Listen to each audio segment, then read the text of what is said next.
दोस्तों, भगवान श्री कृष्ण ने महाभारत काल में ही कलयुग का विस्तार पूर्वक वर्णन कर दिया था। कलयुग में लोग कैसे होंगे, उनका जीवन कैसे व्यतीत होगा, लोगों का व्यवहार एक दूसरे के प्रति कैसा होगा, यह सब उस समय ही बताया जा चुका था। आज हम बात करेंगे भगवान श्री कृष्ण के द्वारा कलयुग के बारे में बताई गई 5 कड़वी बातें जो आज 100% सच हो रही हैं।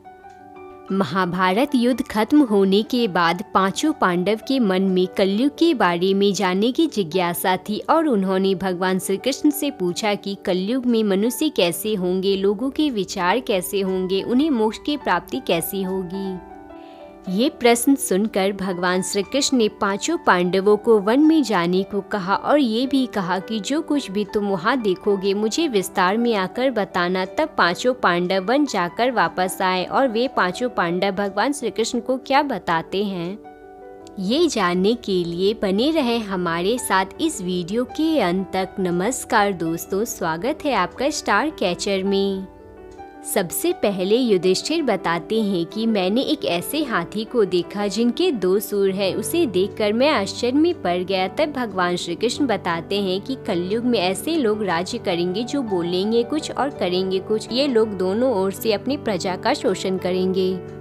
फिर भीम बताते हैं कि उन्होंने देखा कि एक गाय अपनी बछड़े को इतना चाट रही थी कि बच्चे का रक्त निकल आया। यह दृश्य देखकर मैं दंग रह गया। तब भीम ने श्री कृष्ण से इसका अर्थ पूछा तो भगवान बताते हैं कि कलयुग में माता पिता अपने बच्चों से इतना आसक्त होंगे कि अपनी प्यार दुलार के कारण अपने बच्चों को पंगु बना देंगे। यदि किसी का पुत्र साधु संत बना तो वे सब उनके दर्शन करेंगे, लेकिन स्वयं का पुत्र अगर साधु बना तो दुखी होकर विलाप करेंगे, रोएंगे कि मेरा बच्चा अध्यात्म की ओर इसी उम्र में क्यों जा रहा है, इसका क्या होगा। कलयुग में माता पिता अपने बच्चों को मोह माया और परिवार में ही बांध कर रखेंगे और उनका जीवन उसी मोह माया में खत्म हो जाएगा।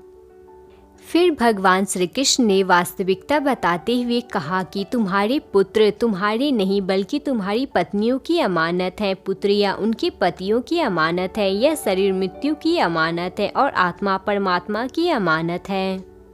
फिर अर्जुन बताते हैं कि उन्होंने एक गिद्ध को देखा जिसके पंख पर वेदों के मंत्र और श्लोक लिखे हुए थे, परंतु वे एक मनुष्य का मांस खा रहा था। यह देखकर अर्जुन हैरान रह गए। इस पर श्री कृष्ण ने कहा कि कलयुग में ऐसे लोग होंगे जिन्हें विद्वान कहा जाएगा, परंतु उनकी मनसा यही होगी कि किसकी जल्दी मृत्यु हो और उसकी संपत्ति अपना ली जाए। व्यक्ति का ओहदा चाहे कितना भी बड़ा होगा, परंतु उसकी दृष्टि सदैव दूसरों की संपत्ति पर ही रहेगी।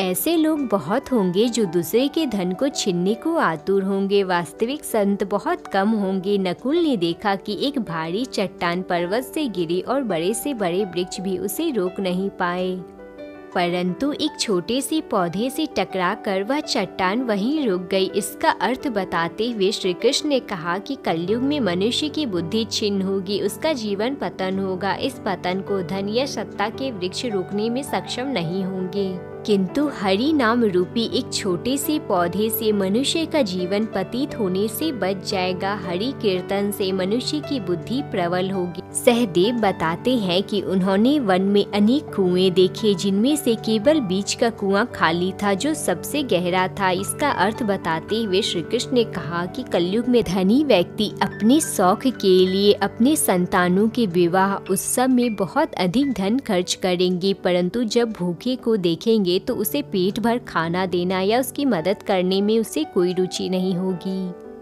कलयुग में मदिरा पान मांस भक्षण और अय्यासी करने में धन खर्च किया जाएगा। जो लोग ऐसी आदतों से दूर होंगे उन पर कलयुग का नहीं परमात्मा का प्रभाव होगा। तो दोस्तों, ये है कलयुग की 5 कड़वी सच्चाई जो भगवान श्री कृष्ण द्वारा बताए गए थे और आज सच भी हो रहे हैं।